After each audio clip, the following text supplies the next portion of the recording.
Life Professional Development here at George Mason. Christy, Julio, and I are all staff members here in University Life. We have over 200 attendees on the call, and we're excited to welcome our friends and colleagues from Mason, the National Intramural Recreational Sports Association, and the Association of College Unions International, as well as other universities around the country. An extra shout out to an attendee who is joining us from Canada. Thank you for joining us. Please note that we are recording today's session, and we are joined today by 5 esteemed senior leaders. And I will go ahead and introduce them now. Dr. Kevin Bailey, who's the Vice Chancellor for Student Affairs at the University of North Carolina, Charlotte. And we're going to be referring to him at his request henceforth as Bailey. Dr. Bobby Woodard, Senior Vice President for Student Affairs at Auburn University. Rose Pasquarel, Vice President for University Life here at George Mason University. Julie Walter-Steele, Director of the Reynolds Homestead at Virginia Tech. And last but certainly not least, Dave Barnes, from Director of University Unions at James Madison University. And the full bios for all of our panelists are available on our website, and then Julio Diaz is going to be dropping a link to that in the chat if you want to read more about our panelists. So we're going to move quickly and go ahead and get into the questions at this point. And I believe, Bailey, you are going to go ahead and take us away here in a second, but just a couple of housekeeping items first. Our program will start with me asking the panelists a series of questions that were supplied in advance by some of the people that registered when we first opened registration. We had a very large number of questions that were submitted by attendees, and that interest is really appreciated, and we will be pulling from some of those questions when we get to the Q&A. Around 12:40, we will switch to a Q&A portion in which Julio and Christy will alternate asking questions that were supplied, and they'll direct those to the panelists. If you have questions, please type them into the Q&A box at any time for Christy and Julio to review. So I'm going to move now to our prepared questions, and I believe, Bailey, you are going to go ahead and lead us off. And this is something that we're all dealing with right now, but if you take a few minutes to tell us about how you approach staffing changes or shortages and what you consider related to the impact on your team. Happy to. Thank you, David. Good afternoon, everyone. Thank you all for being here. Let me answer this question by way of an example from when I was the Vice President for Student Affairs at the University of West Florida for 7 years prior to coming to UNC Charlotte. And at that point in time, there were limited opportunities for us or me to create new positions. And so I developed the mindset in our division that every vacancy was the property of the division, not the property of the department for which it came, which allowed me to reassign that position for a high priority need, either institutionally or divisionally. At one point in time, I created our inaugural Director of Assessment position, and she left to take on another job, and so that role was open. And looking around the division and consulting with my senior team, we were missing a divisional budget manager. There was a budget manager in housing who helped, but given where we were as an institution, I needed someone who had more time to give and who could generate reports and help think about the budget in ways we hadn't before. We did have an assessment committee that the former person ran. And so what I did was talk to the assessment committee about the decision, about why we were moving away from a person whose focus was on assessment. Didn't mean I thought assessment was any less important, but I knew there was expertise in the assessment committee. And so I was able to elevate one of those individuals by giving that person a stipend to run the assessment committee to work with me on assessment, but moved the director position to a director of budget management position. So that's one way I was able to deal with staff change or staff shortage.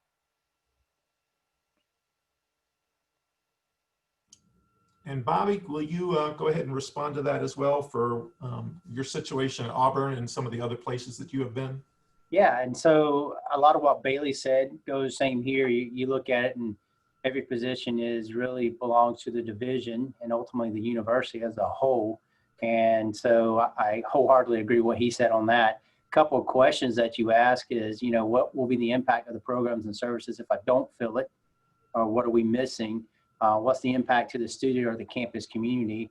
In other words, if our Auburn Cares, which takes care of some personal matters for our students that happen, if we don't have that, what would that replace into the classroom and so forth? Do we have the resources to keep that position? Sometimes in budget cuts and so forth, you need to make cuts in other areas. And so you got to make sure you have that. Ultimately, most of us are funded by student fees. A lot have auxiliary fees, but most of it is student fees. So when we look at a position, I have to look at it and see if we really need that position. Maybe we needed it 10 years ago. Maybe we needed it 7 years ago, but we don't need it now. And that way we don't have to raise the student fees going into the next year. We don't have to wait. We can reallocate. So that's the big thing. Now, two other things or three real quick is that is there someone else in that area that has the technical skills to assume some of that responsibility? Meaning maybe they're not working at 100% of the time. And the last two things I will say you have to think about is the morale of the area and the professionals. That's got to factor in there, because if the morale is really low, doesn't mean you still don't make the decisions. You just got to make sure you explain why you made that decision, but morale's got to be high enough so you can be productive in that area. And the last thing is sometimes it's not fair. Fair is a subjective word. And so you have to explain to people, okay, why this is a position for the division and not necessarily your functional area. That would be all I would add to that, David. Okay, we're going to go ahead and move to the next question. I'm going to start with Dave. And this is something that I think a lot of people like to pull little nuggets that they can take with them. And so Dave Barnes, what is the best advice about supervision that you were ever given? Well, thank you for the question and the opportunity to be a part of this panel today. The best advice that was ever given to me, which I have used and passed on to other people, is that my job is best as a supervisor to grow people. Grow people in the sense of certainly students that we work with in higher education, but especially staff, grow my staff. And you do that by building meaningful relationships with them. And you do this also by empowering them. If you set the bar at a certain level, if you raise the bar, people usually rise to that occasion. So you give them that opportunity. I found that the more empowered and the more involved my staff are in the work that they do and supporting all the efforts we're trying to make, the better their contribution, the better their experience. And really, ultimately, I've learned as well that my job is to have my staff grow to move away from me and move into another opportunity, because that's really what I should be doing, making them be able to succeed to the level that they need and can prosper. And I also think that by growing my staff, especially as a director, or maybe more removed from the direct contact with students as much, that's the best way I can serve my students, is by making sure that my staff, most important thing we do is hire good people and then empower them and let them grow to their potential. Thank you, Dave. And Julie, we have not had the opportunity to hear from you yet. So can you please share your thoughts on this question?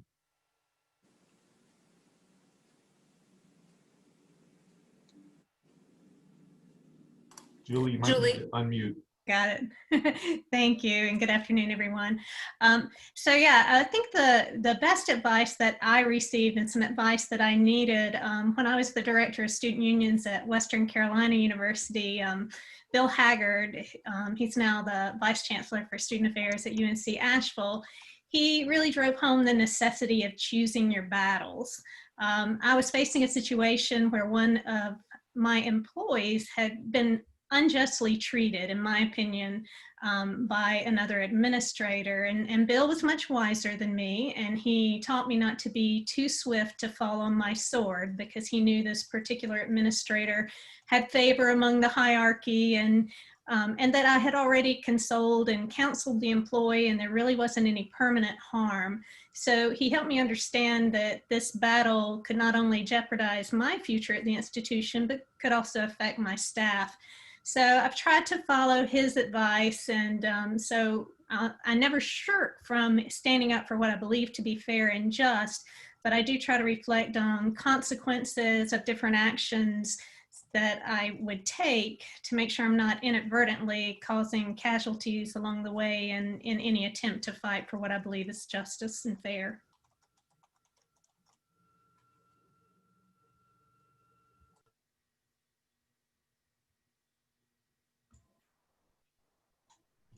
Okay, thank you, Julie. We have time, I believe, for one more response from any of our panelists. Does anyone want to jump in and also share their thoughts on what the best advice would be for supervision?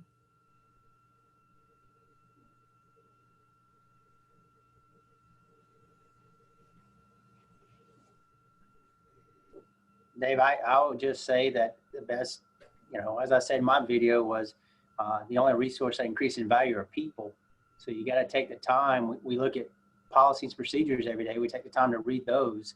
We got to take the time to actually connect with people on a daily basis, and not just treat them as numbers in a factory or so forth. So I would say that the biggest thing is to, the old adage of treat someone like you want to be treated. Just have a conversation with them, and just because your title might be different doesn't mean you're better than anyone else. It just means you just need to have a conversation. All of us can connect with each other and have something in common, and I think that's where you start, and it's as simple as that. Thank you, Bobby. We're going to go ahead and move to the next question. We're going to stay with the Bobby Bailey tag team here, and Bobby, so you're going to stay on deck. And as a student affairs supervisor and leader, what is your philosophy around connecting with your team members on a personal level, and what challenges you in this space? Yeah, I mean, it kind of goes what I was just saying, it's simple.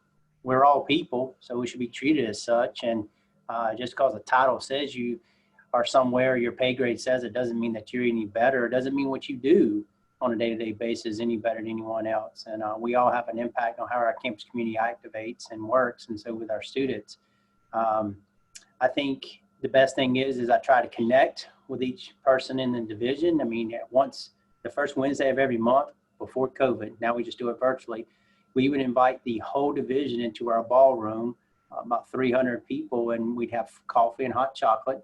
I don't drink coffee, so the hot chocolate's there for me. And then we would just talk, and then we'd make a couple of small announcements and recognize new employees, and it's just making connection with each other. I think if you learn to communicate with each other, this way you'll have a better understanding why someone made a decision.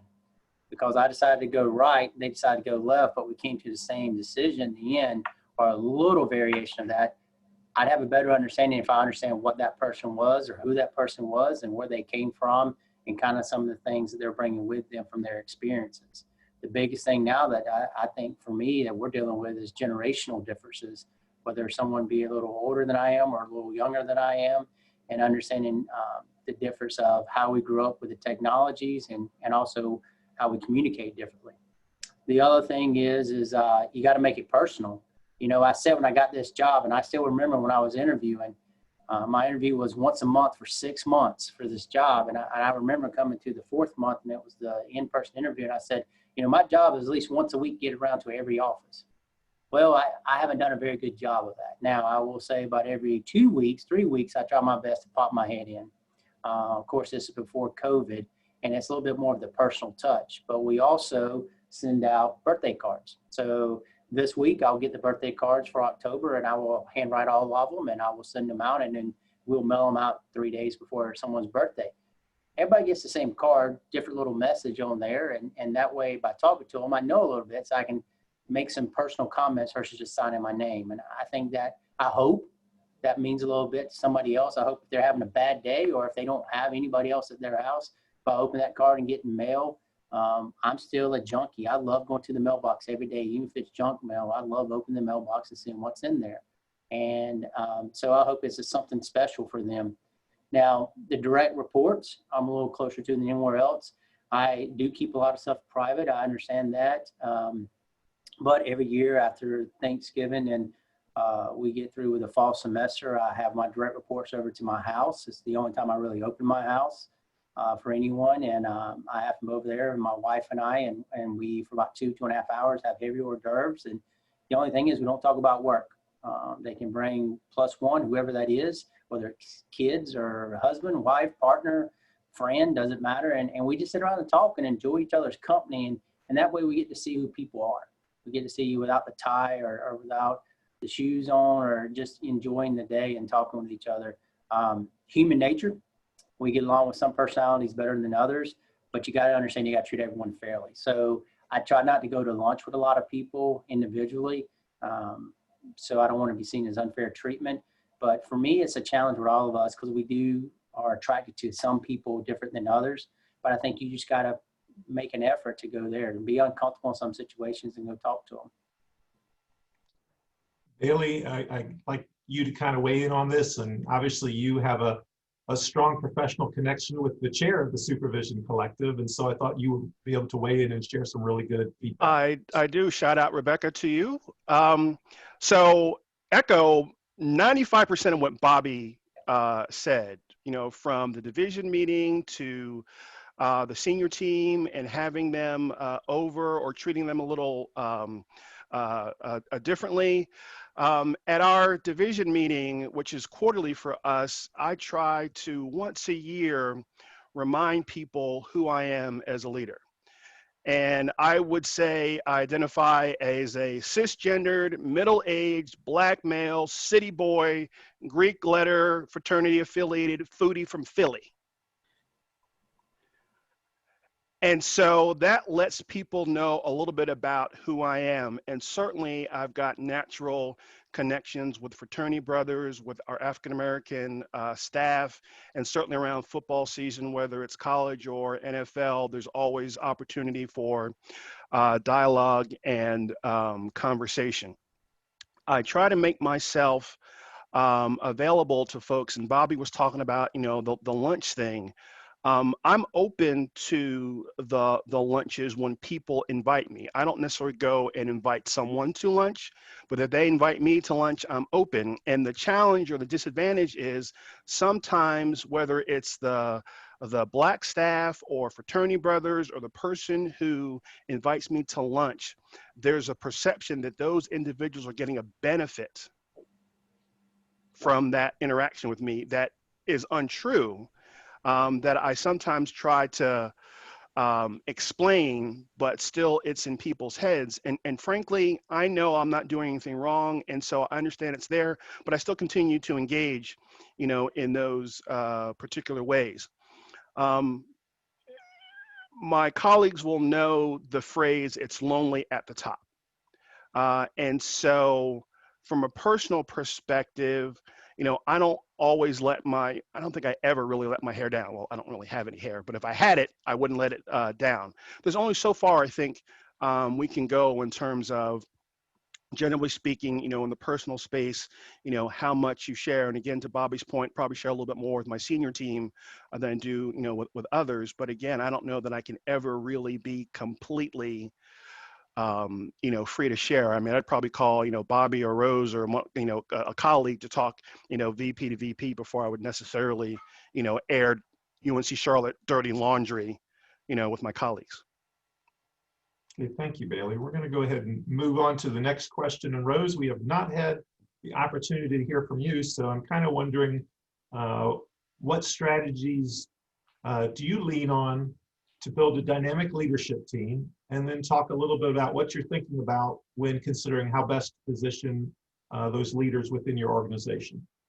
Got it. Thanks, David, and good afternoon, everybody. And I just was having a couple thoughts go through my head as I was preparing to answer this question. Well, the first thing I want to do is just acknowledge what's happening in the country right now. For those of you that don't know, Mason is just about 15 miles outside of DC. So along with thousands of other people, yesterday I had the opportunity last night to go to the Supreme Court and pay honor to Justice Ginsburg. And I listened to so many people talk about her commitment to justice. And I was just so clear that while I was doing that, there were also protests happening around the country, focusing on the injustice that that was occurring around Breonna Taylor. And I just want to acknowledge that that all enters into these spaces when we're having these conversations. And I think one of the best strategies in developing a leadership team is making sure that you have a group that acknowledges the impact that what's happening outside of work can have on people's lives, on people's personal lives, but also on their work performance. And so I suppose all of that is to say, making sure that your leadership team is also compassionate and empathic and maybe experiencing some issues themselves, some reactions, and being able to acknowledge that and honestly being able to work with that. I think that it's really important with the leadership team that you have good managers, but strive for great leaders. And for me, that means having a strong team that are subject matter experts, that have expertise in a particular area or several areas and are able to speak to that, not just to others in the division, but honestly to help move the discipline forward.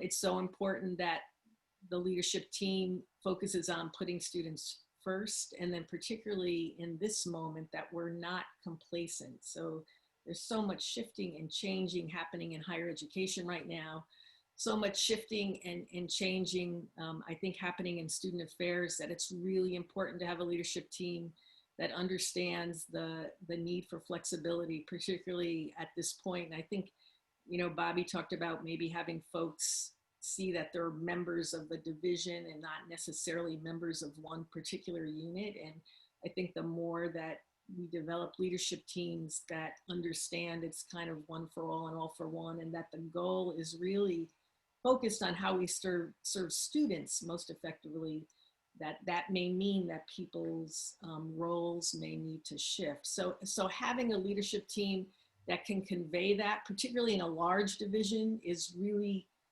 really important, that is able to focus on, you know, change as a constant, which I think many of us are experiencing, particularly in student affairs right now. And then, of course, being able to have a high trust level with the team and know that they are being honest and transparent with you, and then honest and transparent with other folks in the division. And then finally, just essential to create a team that is solution oriented, that isn't just about elaborating on the significant issues and the challenges, but also is innovative in thinking through solutions as well.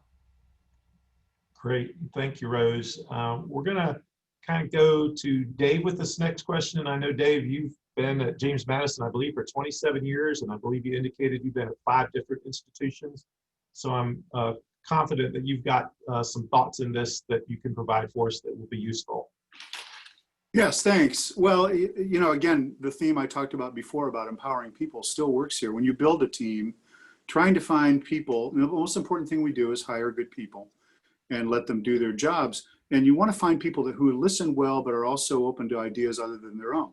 But oftentimes when we take leadership roles, most of the time we inherit people that we didn't necessarily select ourselves. So it's important that we create a culture where opinions and ideas are encouraged, where there's, this is again my philosophy and it's worked well for me, the idea that all of us together are smarter than any one of us. So let's use the ideas of everyone, not just be in a situation where perhaps our self-esteem is at risk because maybe somebody has a better idea than we do. It's not about necessarily at all having the person in charge having the best ideas. It's about having the right decisions being made, and using and empowering people to be part of those decisions empowers everybody, makes them feel more worthwhile and a part of what goes on. And then it's important that the focus is on what the right decision would be. But then also, when that happens, you give credit to others. Be willing to be the person that says, well, you know, this idea is a great idea and it came from someone else, not necessarily from me at all. And in fact, I think that makes people want to be a part of that team. And I also think that I certainly have, I think, developed some skills and strengths. I have many weaknesses, and it's important that as I build a team to make sure that I have those weaknesses covered with people that have those skills, and try to actively find it helps me a lot to hear people who have ideas different than my own, because I think it broadens my ability to learn. It also makes the opportunity for better decisions to be made. And again, it makes people want to be a part of that group because they feel like they're empowered to make the right decisions and be a part of something that's bigger than them. Thank you, Dave. We're going to go ahead and move with this next question to Julie. And this is something I think all of us, all the panelists have most certainly encountered, and a lot of the folks that are on this call have encountered. But looking at the perspective of what approach or advice you take when a unit leader or another supervisor comes to you and you're not personally attached to the situation, and they're asking for advice on how to handle an extremely difficult employee.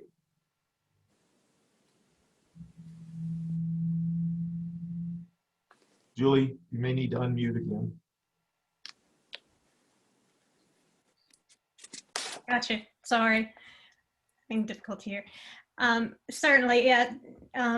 Dealing with difficult employees is certainly one of the most challenging parts of a supervisor's job, but it's also one of the most important ones because the actions that you take could change the course of a person's future.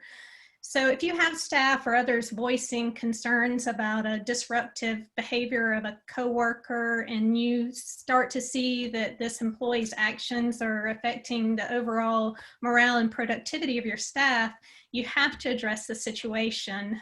Don't let it linger hoping that it will get better, because it will not. What I've learned over the years is that most employees who are causing friction among your staff or creating disturbances are folks who are unhappy, and could be for many reasons, as Rose mentioned before. They may be dealing with some personal issues. They may just be misunderstood by the staff. They may not enjoy their job. Could be any number of reasons. So I would advise you to invite that employee to go for a walk, to get coffee or get lunch. I don't mind. I will take employees to lunch. I just try to do it equitably, but try to take them out of the office and then sincerely inquire about how they're feeling about their work and how they're feeling about their life, and listen intently. And if you discover this employee is dealing with personal issues, encourage them to seek assistance and direct them to the appropriate resources on campus. We all have wonderful resources to assist our employees. If they're unhappy with their work, then try to dig deeper and find out if they feel they need additional training. Do they feel overwhelmed or underappreciated? Or again, is it that they're just not enjoying the job that they're in? So spend some time with your employee brainstorming together some solutions, but realize that one solution may be to assist this employee and finding a new position. And if this is the case, you might encourage the employee to take a career assessment inventory, talk to a colleague in Career Center about different options, but really provide the assistance and the resources that they need to be at a place where they can be happier. But you all will have those occasions when, after speaking to an employee, you find that this employee doesn't profess to have any concerns, everything is fine. An option is to provide a 360 evaluation for him, her, or they, to allow them to get feedback from peers, senior employees they may interact with on committees, and of course anyone they supervise if they're in a supervisory role. I personally appreciate feedback I've received from 360 evaluations. I think I've done one in every supervisory role I've ever held, and I know it's made me a better person for having that feedback. The best case scenario is this employee receives feedback and realizes that he, she, or they have some areas needing improvement, and you can work together to develop an improvement plan. The worst case scenario is this employee refuses to acknowledge any of the concerns, becomes defensive, and even more disruptive. And in this case, you need to follow your progressive discipline policy, set up an improvement plan. I encourage the employee to take some time for self-reflection to determine if they're in a position that brings them joy, and stress how important it is coming to work. Almeda Jacks, who is the longtime vice president for student affairs at Clemson University, I just had the privilege of working with her for 14 years, and she was a wonderful mentor. But she would tell us at our all staff meetings that anyone who doesn't find joy in their work should look for a different position where they can find joy, and that she would help them find that. And she would. She was true to her word. And I think sometimes helping an employee realize they need to find a better fit and providing them the encouragement and assistance to do that is the best gift you can offer an employee. Thank you, Julie. And Rose, I'd like you kind of to weigh in on this. And I know we've been fortunate enough to have you here at Mason for 20 years, and you've been at several levels of administration, so can approach this from multiple perspectives. If you can weigh in, that would be great. Yeah, well, sure. But I really thought Julie's answer was comprehensive, and just agree with everything she said. I'll just add a couple of things, and which one is to take advantage, to add on to what Julie said, to take advantage of what your human resources team offers, because they often can offer kind of additional support. And also some universities, and the one that we're at Mason offers this, but the ability to connect employees with individual coaches. And so for folks that are having a difficult time that you want to stay invested in, having someone connect with a professional coach that is talking to you about challenges and talking to the employee about the struggles they're having can be really effective, really helpful, and kind of really increase people's skills. The only other couple things I'll say is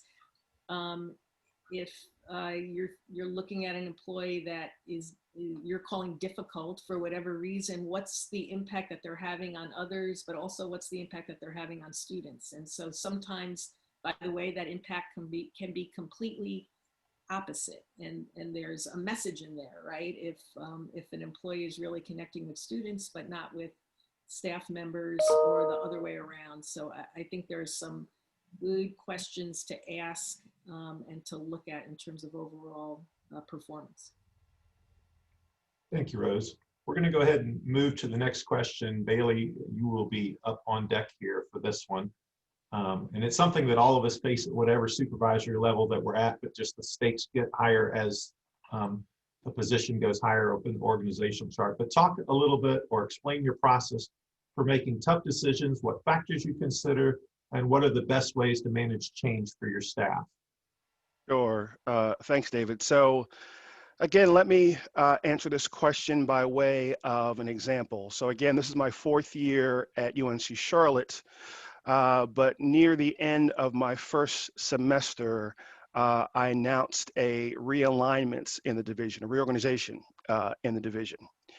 And so in thinking about that, first of all, it's about what's my why.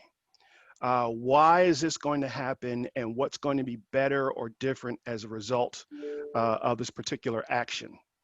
I certainly made some observations, had been on a listening tour, and had some past experiences that brought to bear on the decision to, so early on in my tenure at Charlotte, to make this change. And again, I was moving people's cheese. And so I think that was also, the tough part about it. And so I vetted it with my senior team to get some thoughts and feedback. And I was explicit in this is how I wanted to draw the box, or the boxes. So I'm not interested in how we ought to redo the boxes. Tell me, based on these boxes, what are the challenges, perils, and pitfalls related to these boxes? I think about, personalities versus the positions. So if you think about boxes on a chart without names, it makes sense. Then you start to put names in those boxes, and sometimes you deal with personalities, of those individuals and what they may think, or how they may be perceiving the change. And so I don't make decisions based on personality, although I certainly take them into account. And so again, if it looks good on paper with no names, why would I not make the change just because there's a personality issue I need to manage, or deal with? There's also, optics and impact. And so as I looked at people who were moving, a lot of them, I think most of them were African American. No one lost a job, no one was demoted, but I knew that they were moving. And so I called them in and we had the conversation about, and again, I know I identify as a Black male. And so I would do that as a vice chancellor, regardless, of who it is. I don't want you to think I'm doing that because they were Black and I'm Black. It's the right thing to do, to explain to them and be attentive to that and know the optics of this, and just talk about it openly and honestly with folks.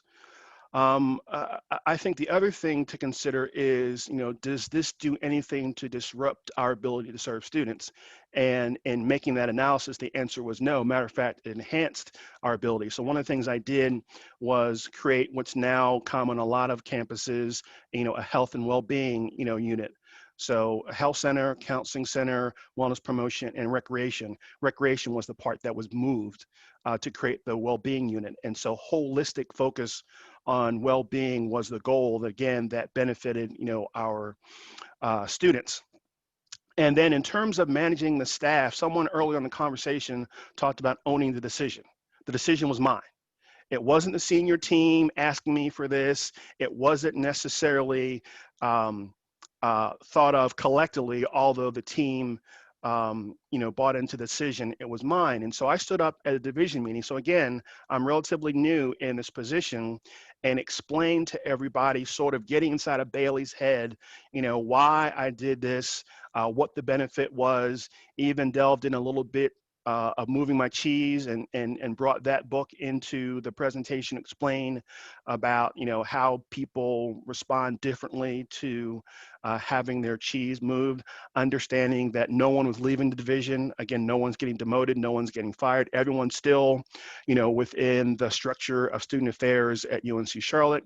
And then the last thing I'd say is, be open and be available to people. So the people whose cheese was being moved, and even the people who weren't impacted but were just curious, had conversations with all of them, and remained, open to them. And for about a year after, made myself available. And now it's like, this is how it's always been, going into year number 4.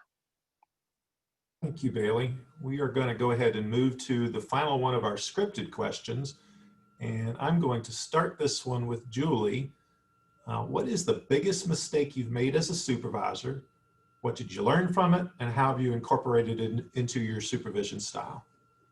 Yeah, so it's interesting because the biggest mistake that I made as a supervisor was thinking that I should follow the golden rule as it applies to supervision, that you should supervise everyone the way you would want to be supervised. And so I learned I prefer a hands-off approach to supervision. Just give me the canvas and tell me what you want to see on it and let me go for it. But after being frustrated with productivity and output of some of my employees and seeing how frustrated they were with me, I learned that not everybody wants to be treated the way I do. There are many different preferences, from a blank canvas to a paint by number. And so I was fortunate throughout my career to have supervisors who provided me with some very professional, amazing professional development opportunities. So it's been my desire to make sure that I employ those great lessons I've learned. And one which everyone has mentioned here is the importance to get to take the time to get to know your employees and understand their career aspirations, their strengths, what brings them joy, what frustrates them. And during my retreats, annual retreats with staff, we'll often do a personality or strength assessment, from Myers-Briggs, Strength Finders. There's so many out there, and sometimes just a lighthearted, fun animal personality or what Harry Potter character you are. But the goal is to help us all better understand our personal preferences, and that we do all have different talents and strengths, and that's what makes us a wonderful team. And when we can understand and employ and build on each other's strengths and talents, we can just be so much more successful at meeting our goals. Thank you, Julie. And Bobby, you and I go back a long way. It's been awesome to watch your progression through your career, and I'd be really curious to hear what your thoughts would be on the biggest mistake that you have made as you worked your way up to the point that you're at now. I would probably need about 7 of these sessions just myself to handle those, but I will start with a couple of things, and I'll do it real quick. Is, you know, when I was early supervising some people, and even currently in this job, I thought I went to someone that I can bounce ideas off of, and I never used a name, but I used enough to where they can put the pieces together. And then it got out a little bit, and I learned real quickly, okay, there's a lot of information that I'm given that I can't share. And it's not that I meant to share. I was really asking somebody that I thought I had a little bit more experience in that area, and it kind of bit me in the behind on that. So you have to be careful of who you share it with and who you trust with that. And the person wasn't malicious. It's just they said it to somebody, and you know, it just went on and on. The other thing is admit when you're wrong. And there, you know, people always ask me, well, what happens if you can't stand for that? Well, there are certain things I can't stand for that I have to sit for because I got bills to pay and a daughter to take care of and so forth, and things I want to do. But if I can't sleep at night, then I can change it. So while I was here, I made a decision, and I like how Bailey discussed what he went through the first couple of months at Charlotte. And I made a decision and went over it about 2 weeks and just kept going. I was like, oh, it's the right thing to do. Went home, couldn't sleep today, and then I couldn't sleep the next night, and I came back and I reversed it. It just it wasn't right. And I told people, and I said, look, I know I said this, and I'm pivoting, but this is the right thing to do. And ultimately it worked out. I got lucky, it worked out for us. And but I would just say that it's okay to admit when you're wrong, and watch what you talk to and who you talk to. You got to find a small group to trust. And I think Bailey said this earlier, and I think all of us do this. I think I call people at other schools because usually they don't know the personalities. And so it takes the personalities that really talks more about, all right, let's look at the facts. And so that's how I would summarize that, David. Thank you, Bobby. We're going to move now to the Q&A portion, which Christy and Julio are going to manage, and you guys are up. Thank you. I'm sorry. Thank you, David. I have the first question from one of our participants. And the question is, how has COVID-19 impacted your role and your staff? And I will put in the question also on the chat. I don't know. So anyone that would like to answer it? Yes, Bobby? Yeah, I mean, since I already had it unmuted, I think it's changed what we do on a day-to-day basis. For us, it's made us work more corporately. And I'm going to say how I say corporately, we found out that we can work from home. There are certain people that can work remotely, and that we might keep them working remotely even as we start coming back full force. I also think there are certain activities, and we talk about staffing, that maybe we were fluffed in some areas. That why don't we do some virtual programming at the same time doing in-person programming and services that we can provide. I think for us, it showed a kink in our armor when we worked with parents. We knew that our students are pretty much happy with how we're operating now, but the parents are unhappy. So how do we bridge that gap? So for us, you got to tell everybody it's not all about COVID, even though that's all we've been doing for the last 6-7 months. You know, we have Dr. Brock's here today from the White House Task Force this afternoon, and she's going to ask us that same question. And I think we got to think about the future. You know, COVID-19 is going to be a blip overall on the radar that we all had to go through. If you remember H1N1 a couple of years ago, we had to go through that. And I think we got to still continue to think about the future. The biggest thing it has for us here, the highlight is mental health. And that's not just for our students, that's for our staff. And I think that's the biggest thing that has changed, that we don't have to do it like we did it for 100 years here. We actually can adapt and change. Great, thank you, Bobby. Just as a reminder for the participants, if you have any questions you would like to ask the panelists, we ask you to please write them on the Q&A section on the Zoom meeting. That way we can keep track of them and asking them in the order that we have received them. Also, if you have any other concerns, also put them in the chat, and we will, about technology, and we will address them and help you. So does anybody else in the panel would like to answer also this question? Would like anything to add? You know, I'll just add, I mean, I think this has been the ultimate exercise in adaptability and flexibility, particularly for folks in student affairs. And in the same way that instruction is probably never going to go back to what it was prior to COVID, I think for those of us in student affairs, it will have changed a lot of the ways that we do business and work with students in many of the ways that Bobby mentioned, but the ultimate test in flexibility, I would say. Great. And Oh, Dave, sorry. Go ahead, Dave. I was just going to add really quickly, because I know we're trying to be efficient with time. I would also say that this is a paramount example of why developing these relationships with our staff and the people we work with is so important, because trust issues and communication and everything is so different, and uncertainty is our biggest challenge, I think, in many ways. So when you have a foundation of good relationships you've built with staff, I'm not talking about best friendships, I'm talking about trust and integrity in terms of how you share with them. It puts it to the test, but it also reaps a lot of reward from that. Great, thank you, Dave. Christy, would you like to take the other questions, please?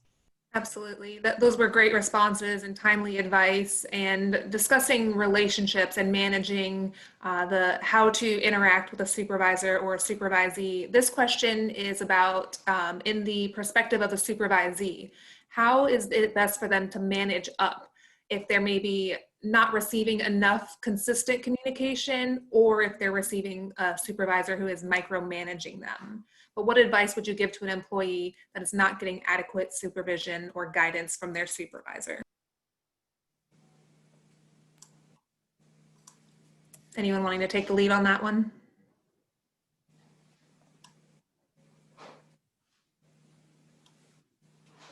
I'll say be brave and have a conversation. Have a conversation with your supervisor.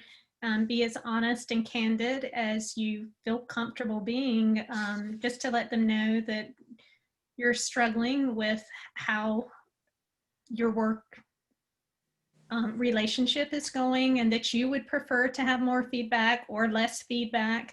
But I think being brave and having the conversation is what I would recommend.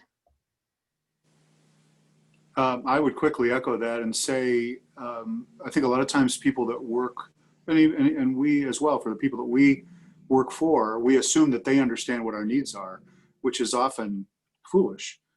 Letting somebody know what your needs are is really important. Now, if that doesn't happen, if that doesn't follow through, and they still don't fulfill that, then that's another issue. But we shouldn't start from the assumption, well, they know I need this. You should make sure you tell them what you do need and ask and explain why. Great. And Bobby, you have something to add? Oh, sure. I'm sorry, I was just playing my mute button. So, I mean, personally, I think Dave and Julie said it correctly. You're going to have to be brave, and it's going to get uncomfortable because you're going to have to tell them, mainly kind of goes back, I think Julie said this for Rose, that, you know, I don't necessarily like to be supervised the way someone else supervises someone, and I can't supervise all the people that report directly to me the way I like to be supervised, because we're all different. So you got to have that conversation, and hopefully you'll have it not just at your PMP time, but you'll have it throughout the year. And knowing that if you do feel that it's micromanaged and you have to elevate it to a different position or a higher position, that there is going to be some uncomfortable on both sides, and it's going to be rocky. And that's okay that it's rocky for a while, as long as it's not retaliatory. That's okay. And also look at your HR to talk about training and so forth that you can do to help learn how to have those conversations. Awesome. Yeah. Thank you. I echo Bobby. I think that's one of the important things as supervisees that we can do, and we all have bosses, but develop the courage, skill set to have that difficult conversation, to disagree, to advocate for yourself and with your supervisor. Those are must skills. Fantastic. Rose, any comments? Well, and just, you know, clearly the power dynamic plays into this. And so everything that my colleagues are saying is absolutely true. And I think we all get that there's an additional challenge you're wanting to talk to or confront the person who is supervising you. And so doing all of that is courageous. And when it doesn't work, I think there are other avenues as well. Great. And I'll pass it back to Julio, who might. Yes, so the next question that we have for one of our participants is for Bailey, actually. As a Black male, how important has it been for you to surround yourself with other leaders in higher education who share your identities? Oh, great question. 100%.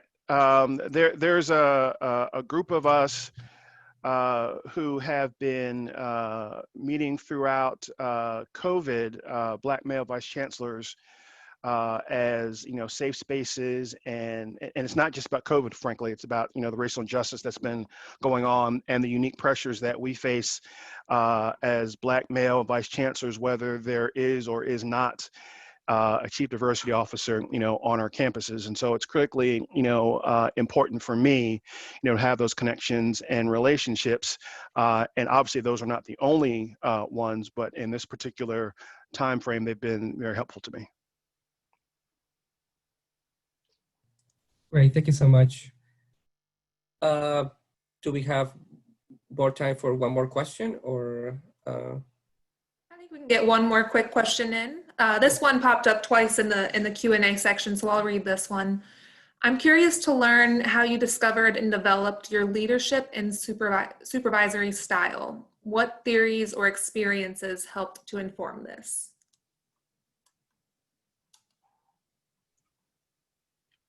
Bailey? Yeah, it's, I don't know, trial and error is not the right word, but it's through all of, Bobby's like, oh yeah, you duck on sure is trial and error. It's part trial and error then, and part participating in the various personality or leadership, assessments that are out there. And so again, going back to the division meeting and disclosing who I am, in addition to the stuff I said before, I also try to situate myself in some of those personality inventories or theories. So I'm an ESTJ. I'll list my 5 strengths. I'm an I, as it relates on the DISC. And so that helps to also talk about the 5 practices, Kuzin and Posner. So inspire shared vision for me. And so again, try to articulate those things to my staff. And again, I just learned through taking those particular assessments and matching that with how I, tend to lead, is how I developed that. One really quick comment with that, just to be perhaps less professional, and the answer is that I've had really great supervisors and I've had really bad supervisors, and I've learned from both. And in some ways I've learned the most from those that weren't good, to make sure that I wasn't going to do, and because I knew exactly how it felt not to have those practices, not necessarily bad people at all, just not what I thought was effective, because it wasn't effective with me. And it isn't just all about me, but we're talking about learned experiences. That's where a lot of that came from. And I would want to add too that to seek out professional development opportunities. I mean, that is one wonderful thing about student affairs. We're about developing our students. We're also about developing our employees. And then also find you some mentors, good mentors. Dave Barnes. Hey, Dave, you've been a good mentor to me over the years. Appreciate it. When you are in a difficult situation, have a conversation with a mentor, and that's another way to really grow and learn from those who have more experience than you. Great, thank you, and wonderful questions. I'm sorry that we weren't able to get to all of them, but we'll pass it back over to David to wrap us up. Thank you, Christy. And we're trying to be respectful of everyone's time and end close to 1 o'clock. So there's a couple quick things that we're going to try to get here in this these next 6 minutes, and we want to go ahead and get some feedback from you guys and to help us with future programs. So we will be dropping an assessment link in the chat and sharing that, and the QR code will also take you to the assessment if you want to go that route. And then we'll also be playing a quick video about the Supervision Collective Committee. But we're going to come back, so we encourage you to stay with us. We're going to come back and end with final words from the wise from each of our panelists.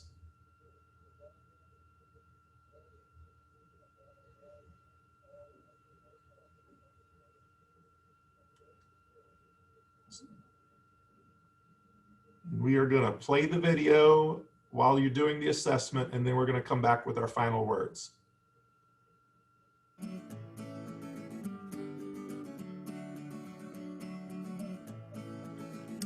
The University Life Supervision Collective provides an opportunity for University Life professionals to engage in discussion around the topic of supervision of students, graduate students, and professional staff members. The vision for these gatherings is to create a community environment which provides peer-to-peer support and development of each professional's personal approach to supervision. For this vision to succeed, current and future supervisors at all levels need to feel welcome to come together to learn from each other through listening and sharing of ideas, experiences, and dialogue.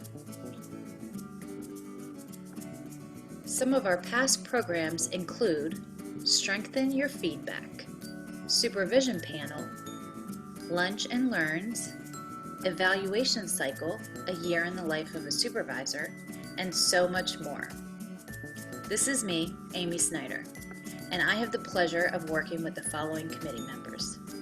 Rebecca McCrory from New Student and Family Programs, who serves as the chair. Christy Michaels from University Career Services. David Gaskins from Mason Recreation. Julio Diaz from University Life Central. Kelly Reed from Student Centers. Christina Roeder from Student Centers. Megan Millette from Housing and Residence Life. Sasha Tufani from Housing and Residence Life. And Tracy Watson from University Career Services. If you are interested in what our committee is working on and would like to get involved, please contact Rebecca McCrory, our chair, at rstauffa@gmu.edu. We would love to have you. Thank you so much for attending today's program, and we hope to see you again soon.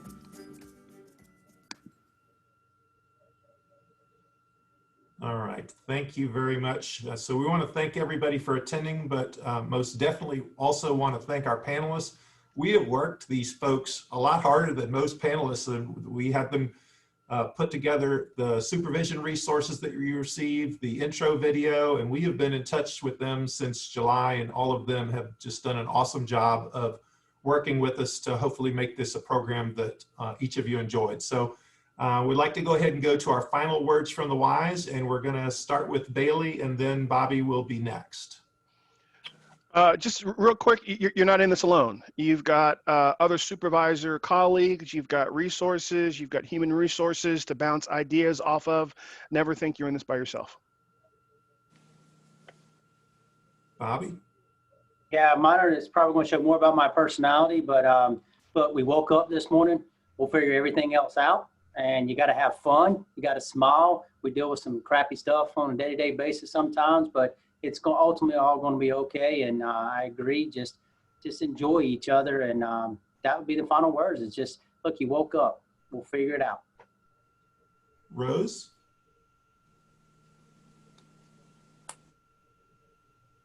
Go ahead and take yourself off mute.